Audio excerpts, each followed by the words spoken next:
Dice Apocalipsis capítulo 2, versículo 12 en adelante. Escribe al ángel de la iglesia de Pérgamo: esto dice el que tiene la aguda espada de dos filos. Sé dónde vives, allí donde Satanás tiene su trono. Sin embargo, sigues fiel a mi nombre. No renegaste de tu fe en mí, ni siquiera en los días en que Antipas, mi testigo fiel, sufrió la muerte en esa ciudad donde vive Satanás. No obstante, tengo unas cuantas cosas en tu contra: que toleras allí a los que se aferran a la doctrina de Balaam, el que enseñó a Balac a poner tropiezos a los israelitas, incitándolos a comer alimentos sacrificados a los ídolos y a cometer inmoralidades sexuales. Toleras asimismo a los que sostienen la doctrina de los nicolaitas. Por lo tanto, arrepiéntete.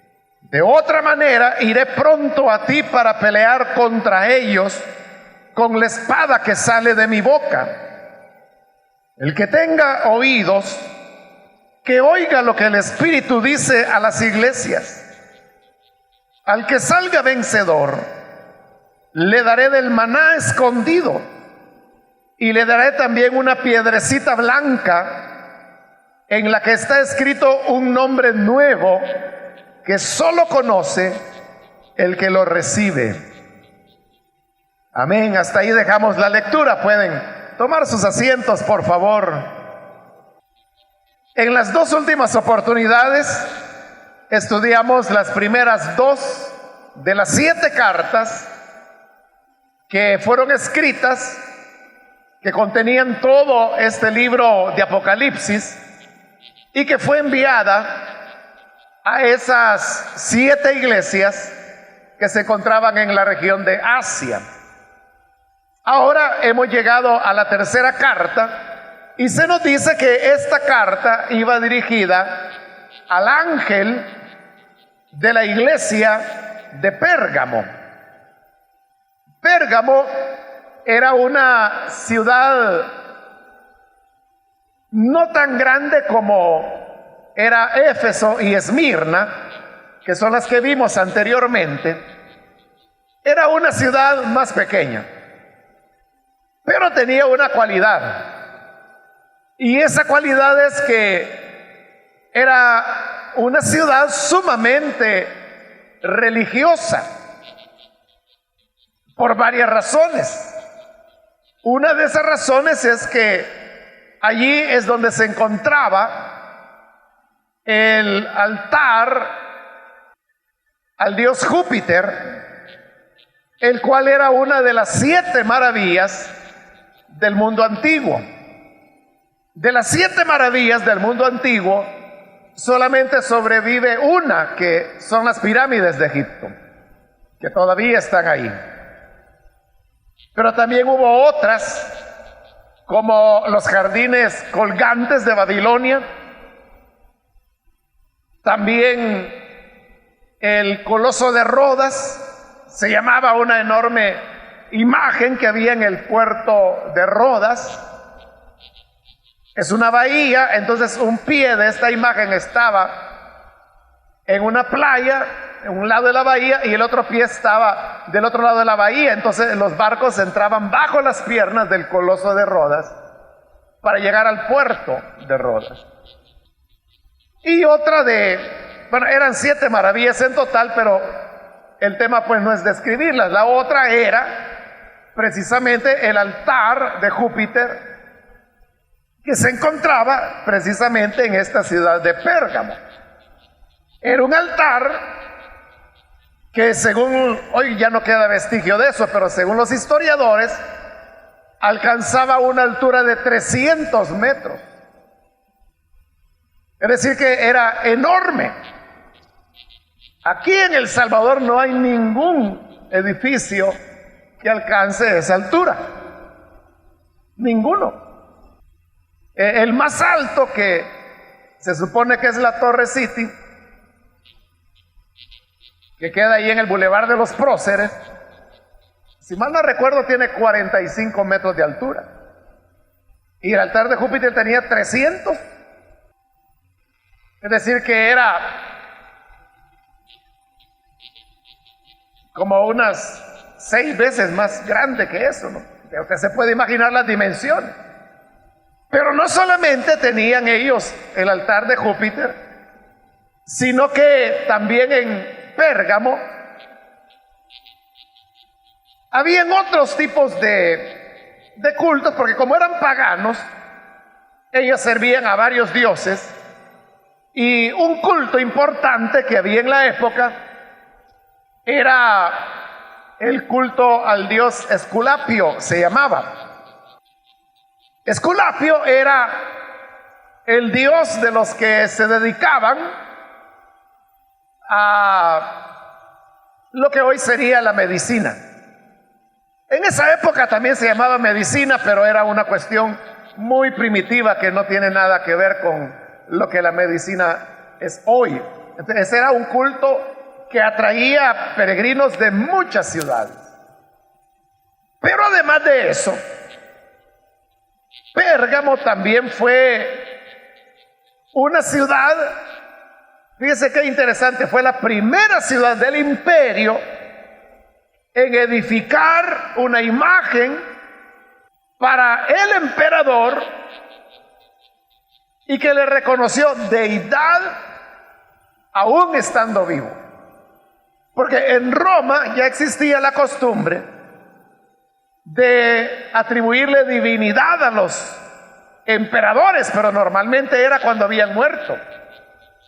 Pero en Pérgamo fue la primera ciudad donde se hizo una imagen de Dios para el emperador que aún estaba vivo, y se le proclamó Dios estando con vida. Posteriormente Roma comenzaría a hacer eso, pero en años posteriores, porque la idea nació aquí en Pérgamo. Y luego también en Pérgamo también había una imagen que estaba dedicada a la diosa Roma, porque así como los egipcios en su época habían o consideraban, imaginaban que Egipto era un dios, o sea, el país era un dios que estaba encarnado en el faraón. De igual manera los romanos tenían la idea que Roma, la ciudad, era una diosa. También había una imagen para la diosa Roma en Pérgamo. Ahora usted puede ir ya entendiendo por qué es que el Señor le dice a los habitantes de Pérgamo que ellos viven allí donde Satanás tiene su trono. Es porque había mucha idolatría. Es porque se rendía culto a un hombre que era el emperador y al cual se le consideraba Dios.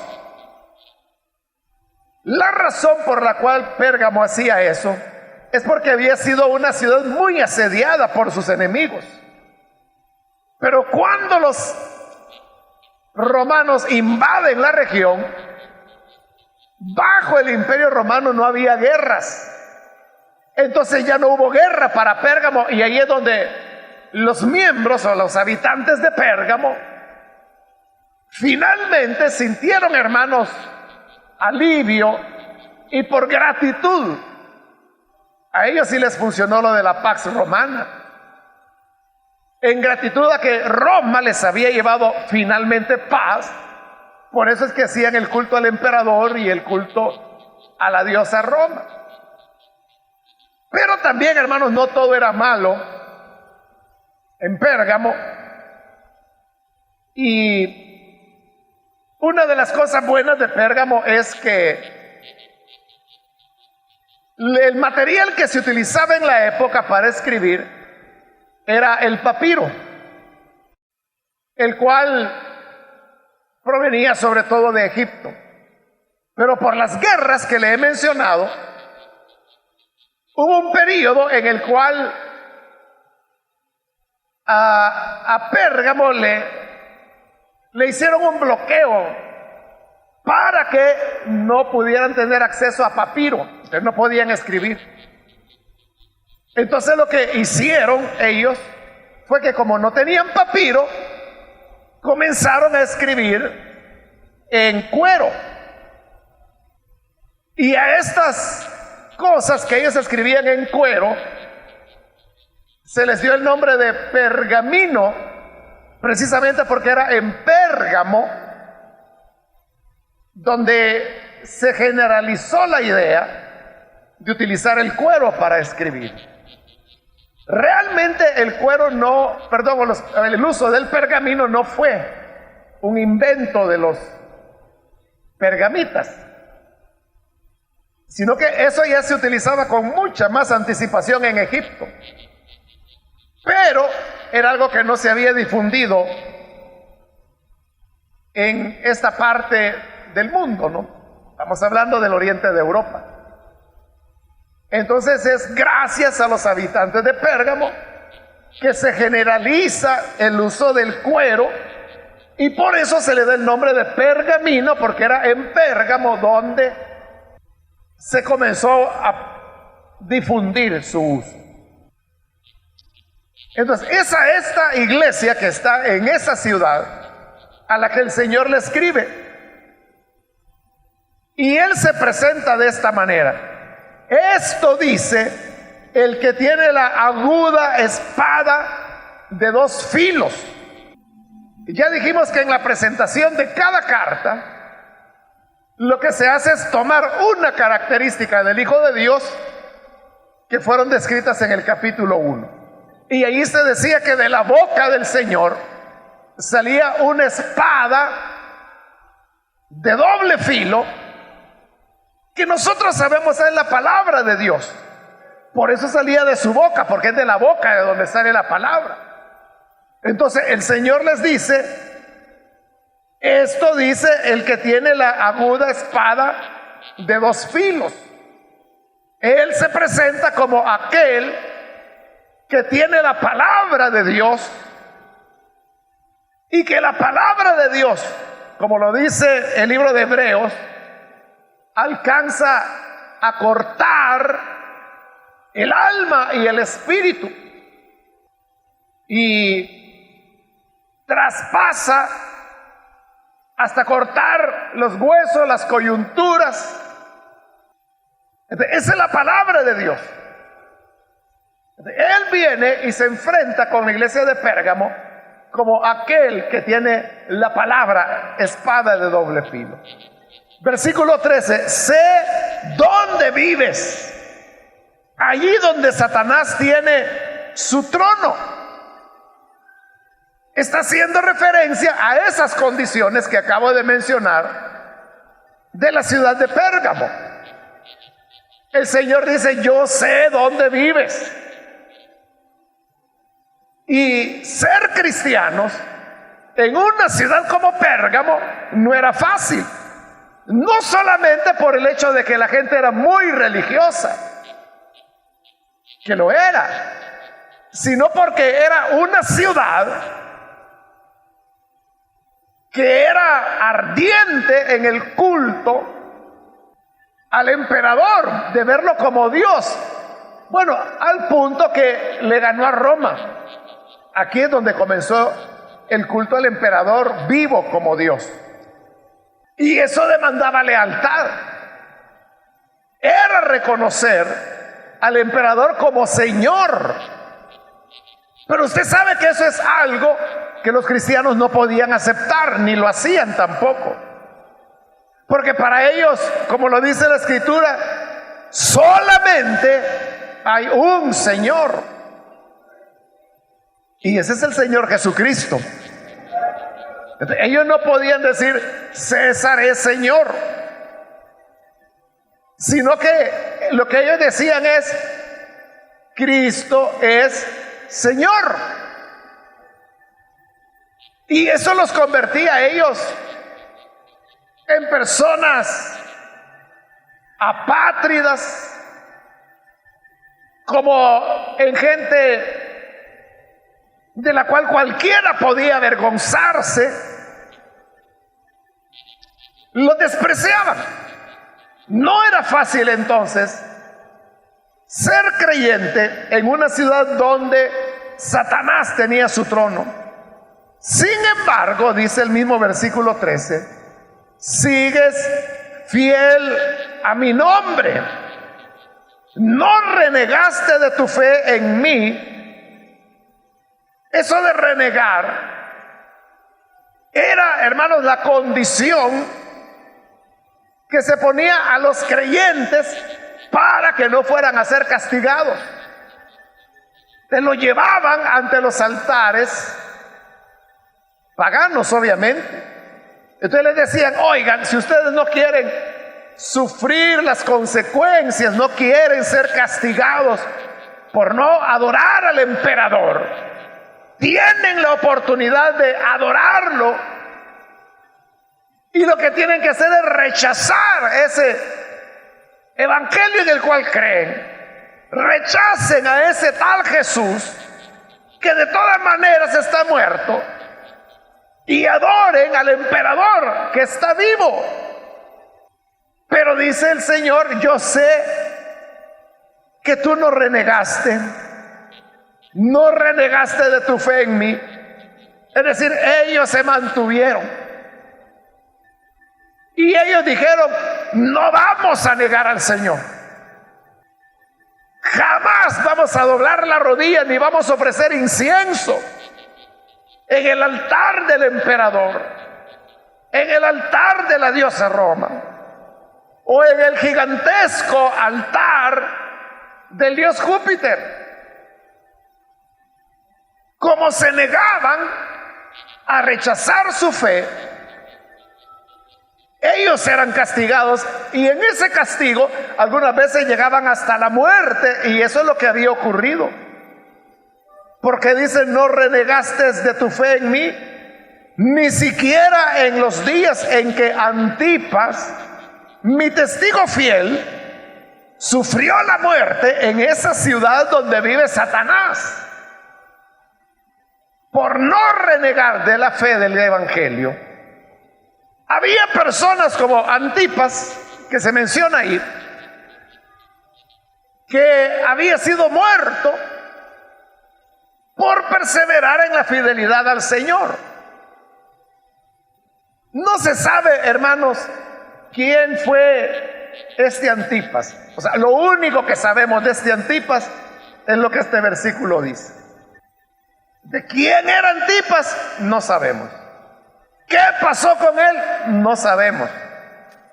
¿De dónde era originario? No sabemos.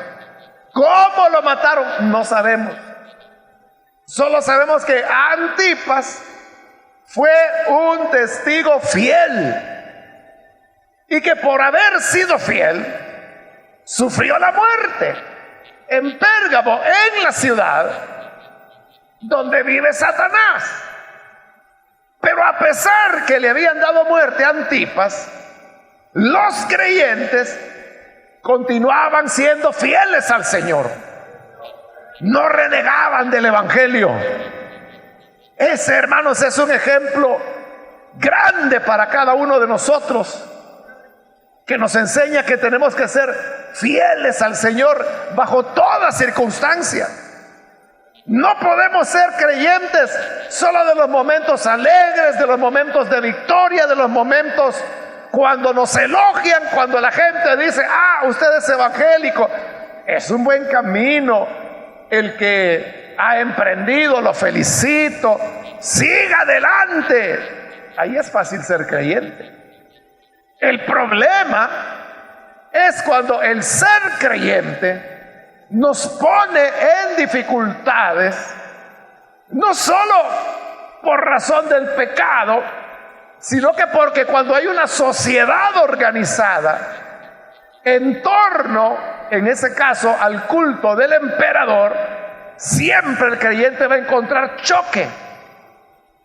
Y no es que al creyente le guste meterse en problemas, es que los problemas le buscan a él. Y le buscan porque él nunca iba a plegarse a reconocer que César es Señor, si para ellos Jesús era Señor. Y eso les podía llevar hasta el martirio, como había ocurrido en el caso de Antipas. Hoy en día, hermanos, hay personas que se burlan de los creyentes, les ponen apodos, les dicen borregos, les dicen varias cosas ofensivas. Y eso pudiera afectar a algunos, a otros no. Pero eso yo diría, hermanos, que es algo que los creyentes en todas las épocas han enfrentado de una u otra manera.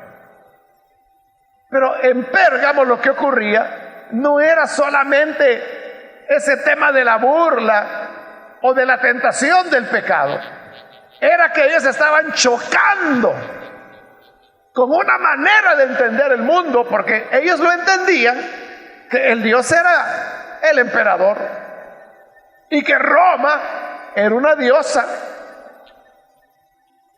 Más adelante vamos a ver en este libro de Apocalipsis que para Dios Roma es una Babilonia, no es una diosa, y de la cual el Señor les dice: salid de ella, pueblo mío, no toquéis lo inmundo, para que no vayas a ser participante de sus juicios. Las cosas a veces son más complejas porque se trata de toda una estructura de cómo el mundo funciona, de cómo las ciudades funcionan. Probablemente el creyente no va a tener problemas, es lo más seguro, por ser creyente, por ir a la iglesia, por leer la Biblia, ni siquiera por evangelizar. Pero el creyente adquiere problemas cuando vive con valores que son diferentes a los del mundo, porque ahí sí se entra en choque. Piense usted en un empleo, comercio, almacén, oficina, en donde la gente se roba lo que puede y lo que no puede se la ingenia para robárselo. Pero luego usted llega y dice: bueno, como aquí de lo que se trata es quién es más vivo, voy a ver dónde meto la mano. Usted entra dentro del sistema. Pero el creyente, que es llamado, la Biblia dice: el que robaba no robe más, sino trabaje, dice, para que tenga que compartir con los demás.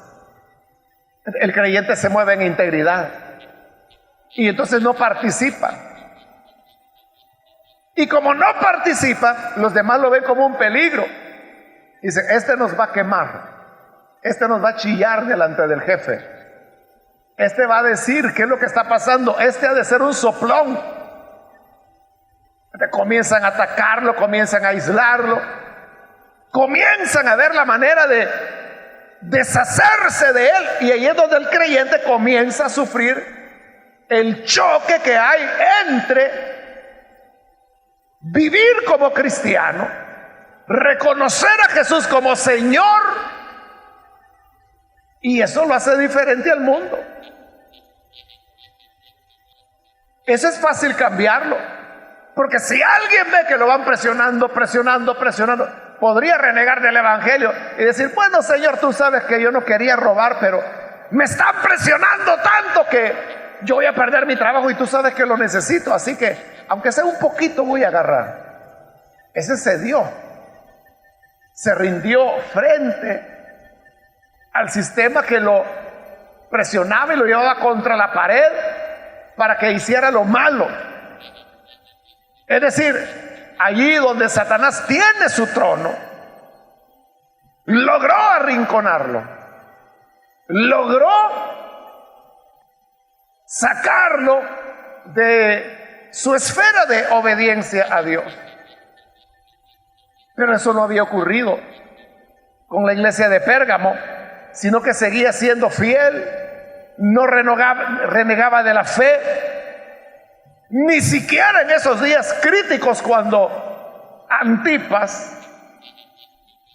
fue martirizado. Era una buena iglesia. Pero, dice el versículo 14, no obstante, tengo unas cuantas cosas en tu contra. Dios primero ha reconocido las cosas positivas que la iglesia de Pérgamo tenía. Pero le dice también, hay cosas de ti que no me parecen. ¿Y qué era lo que no le parecía?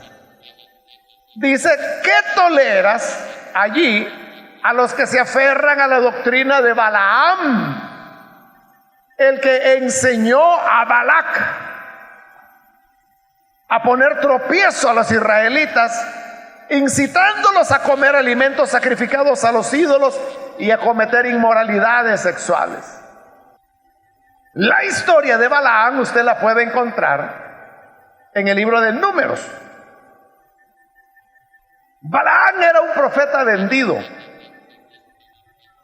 Había un rey que se llamaba Balac, que sabía que el pueblo de Israel venía del desierto y venía contra él. Sabía que Israel había derrotado a varios reyes y él tenía miedo.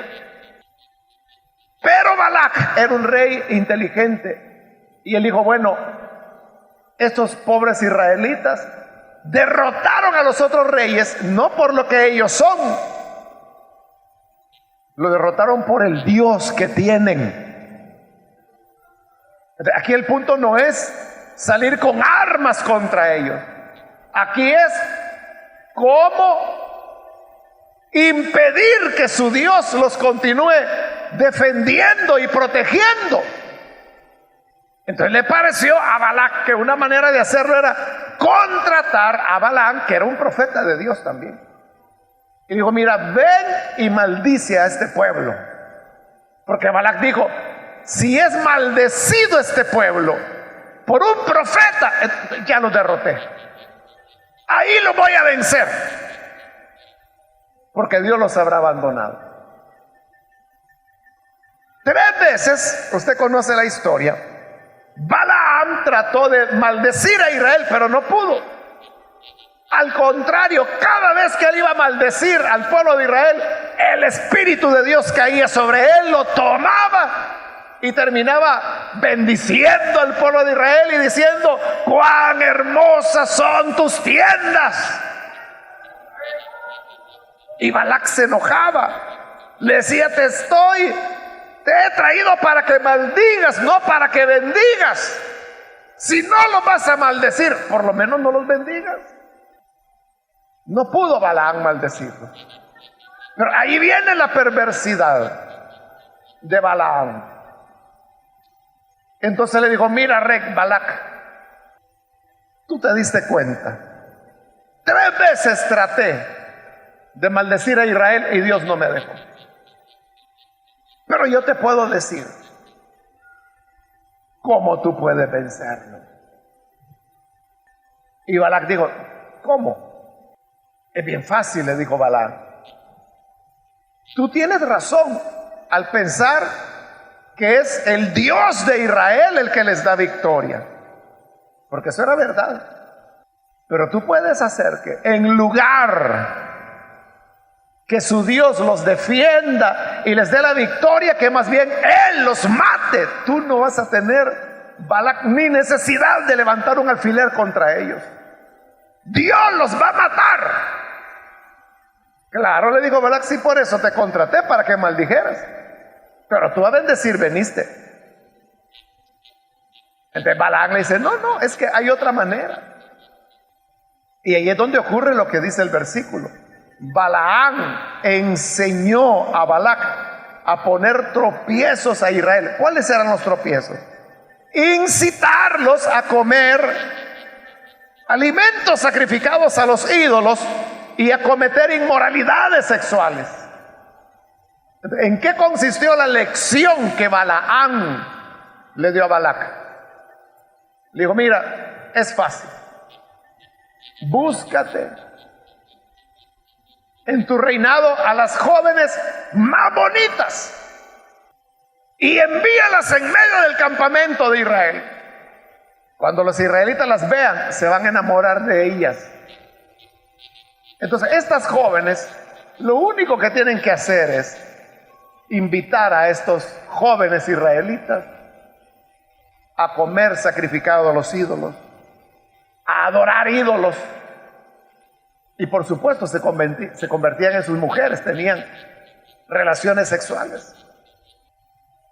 Hay una leyenda judía, o sea que entre los judíos se la cuentan, que dicen que una de las cosas que hizo Balac es que colocó una tienda donde puso una mujer ancianita de su reino que vendía lino.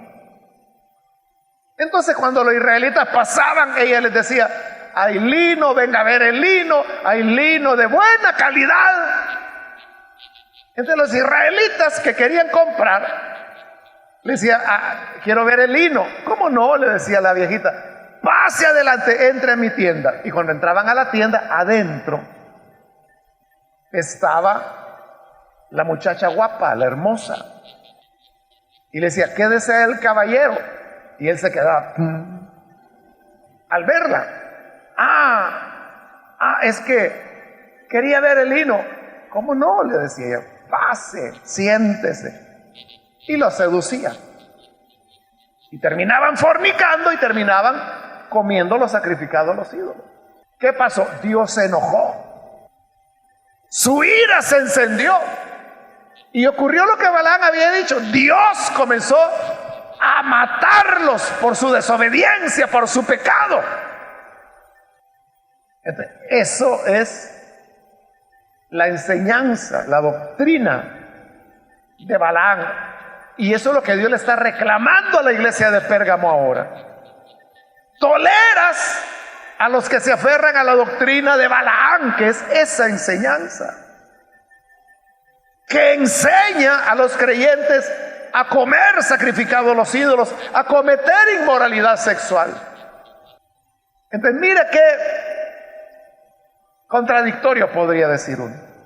Mientras la iglesia había sido fiel, según lo hemos visto ya, que no había renegado del Señor, incluso cuando los estaban matando, así como Antipas, por ese lado la iglesia era fiel. Pero ahora el Señor le dice, pero tengo contra ti que toleras a los que enseñan a comer sacrificado a los ídolos. Es decir, que ellos habían sido fieles frente al martirio, pero cuando los paganos los invitaban a comer de la comida dedicada al dios emperador romano, a la diosa Roma, o a Júpiter, o a Esculapio, o a las otras deidades que había en Pérgamo, aceptaban, iban y comían,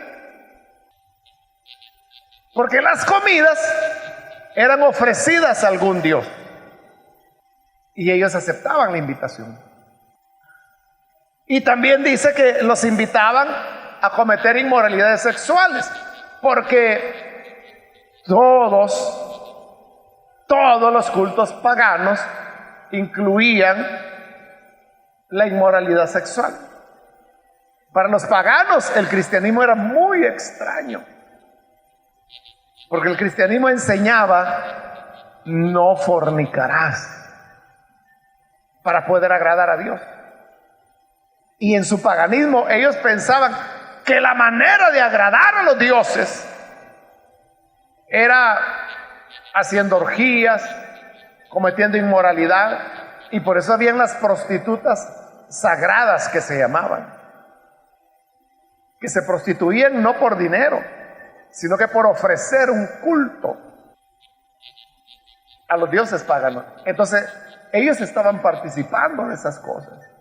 Versículo 15: toleras asimismo a los que sostienen la doctrina de los nicolaitas. Ahí encontramos mencionados nuevamente a los nicolaitas, los cuales, cuando aparecieron en la primera oportunidad, que fue en la carta a Éfeso, no nos quedó tiempo. Yo le dije, después va a aparecer y se lo voy a explicar. Pues ya apareció y se lo voy a explicar. En verdad nadie sabe exactamente quiénes eran los nicolaitas o qué enseñaban. Lo que hay es muchas opiniones. Hay dos que son las más prevalecientes. Una es que los nicolaitas eran aquellos que decían, no hay que ser tan radicales de rechazar todo lo que tenga que ver con Roma o rechazar el culto al emperador. Hay cosas que se pueden hacer, como esa, ¿verdad?, de comer de lo sacrificado a la imagen del emperador, pero sin adorar la imagen. Esa es una teoría. La segunda teoría, que es la más fuerte, es aquella que dice que la enseñanza de los nicolaitas era aquella que separaba al pueblo común de sus ministros. Entonces los ministros estaban siendo considerados como una capa diferente a la de los creyentes comunes, cuando realmente todos eran hermanos, ¿no? Entonces vea cómo, si esa era la doctrina de los nicolaitas, que la mayor parte de gente así lo cree, significa que la doctrina de los nicolaitas ha sobrevivido hasta el día de hoy. Porque hay muchas personas que ven a los ministros, a los pastores, como que si fueran personas que están viviendo sobre el nivel de los hermanos de la iglesia. Y ahí vienen ideas tales como, hermano, cuando se refieren al pastor o al evangelista o al maestro, le dice, hermano, ora por mí, porque a usted Dios lo oye. Ese es un insulto contra el sacrificio de Cristo. Dios le oye a usted igual que a cualquier ministro. No hay diferencia. No hay diferencia. O la gente que dice, mire, ore por tal persona que está enferma, porque el Señor le va a sanar. Y usted le puede decir, ¿y por qué no ora usted? Ah, no, es que usted es el pastor, en usted hay algo. Pero la Biblia no enseña eso. La Biblia lo que enseña es, estas señales seguirán a los pastores, dijo Marcos. No, ¿verdad? Estas señales seguirán a los que creen. Pondrán las manos sobre los enfermos y sanarán. No hay diferencia, es igual. Santiago dice, oren los unos por los otros para ser sanados. Yo no digo, hermano, que el pastor no pueda ir y orar por un enfermo. Lo que sí le digo es que esa oración que el pastor hará no tiene nada diferente a la oración que cualquier hermano pueda hacer. Entonces vea, hay algo de la doctrina nicolaíta todavía entre nosotros. O cuando pensamos que si el pastor lo dice es cierto, si no lo dice no es cierto. En Efesios el Señor dijo que Él aborrece esa enseñanza. Pero hay una diferencia, y es que en Éfeso el Señor le dice que aborreces las prácticas de los nicolaitas. En Éfeso aborrecían el nicolaísmo. Pero en Pérgamo dice, toleras a los nicolaitas. ¿De cuál es el problema de Pérgamo? El problema era que toleraba En Éfeso los sacaban a los nicolaitas. En Pérgamo los toleraban porque decían, no, si son hermanos también. Lo único que ellos no son tan radicales como otros. Son más condescendientes, son más diplomáticos. Pero el Señor les dice que eso está mal. Versículo 16, ahí lo dice claro. Por lo tanto, arrepiéntete. O sea, si les pide que se arrepiente, que está mal lo que están haciendo. De otra manera, iré pronto a ti para pelear contra ellos con la espada que sale de mi boca. Es decir, que así como la palabra de Dios es sanadora y la palabra de Dios también nos consuela, nos alimenta, nos anima, también puede atravesar a cualquiera. Si no se arrepienten, dice, llegaré con la espada de mi boca y vamos a ver en cuántos pedazos quedan picados. Entonces Pérgamo es una iglesia que, para ponérselo más fácil, era una iglesia que cuidaba de los grandes detalles, incluso el martirio, pero que fallaba en los pequeños detalles. Cuando hablamos de integridad delante de Dios, integridad significa totalidad. Cuando en los depósitos de leche dice leche integral, significa que lo tiene todo, que no la han descremado, que no le han quitado la grasa. O sea, está integral, como sale de la vaca. La persona íntegra también es la que no le falta nada. Pero la integridad legítima o auténtica es la que hace honor a su nombre. Es decir, que todas las áreas de la vida, todos los aspectos de la vida están bien. En los grandes detalles, como los que cuidaba Pérgamo, que dispuestos a ir al martirio, pero no iban a renegar de la fe. Pero en las pequeñas cosas, en los detalles, cuando el vecino llegaba y le mire, lo invito a comer, y la comida era sacrificada o dedicada al emperador, a la diosa Roma, a Júpiter, a Esculapio, a cualquiera. Bueno, es mi vecino, yo no voy a ir a adorar la imagen, es solo una comida. Iban a comer. Entonces cuidaban los pequeños detalles. De eso nosotros tenemos que tener cuidado, hermanos. Nosotros somos los del invento de pecados grandes y pecados pequeños. Nosotros somos los del invento de mentiras blancas. Y uno dice, bueno, las mentiras blancas son aquellas que se hacen con buena intención. Toda mentira es pecado. Porque el diablo es mentiroso, padre de mentira. Él ha originado todas las mentiras que hay. No hay mentiras blancas, todas son negras, muy negras. Integridad significa integridad en todo. Usted puede decir, yo no fallo a la iglesia, yo soy fiel, llego temprano, soy puntual, sirvo al Señor, lo hago con todo mi corazón. Y sin duda que tiene todas esas cualidades. Pero si usted descuida cosas que usted dice son pequeñitas, a veces digo mis mentiritas, a veces cuando hay un hermano que no me simpatiza, no es que lo odie, pero tampoco me dan ganas de hablarle.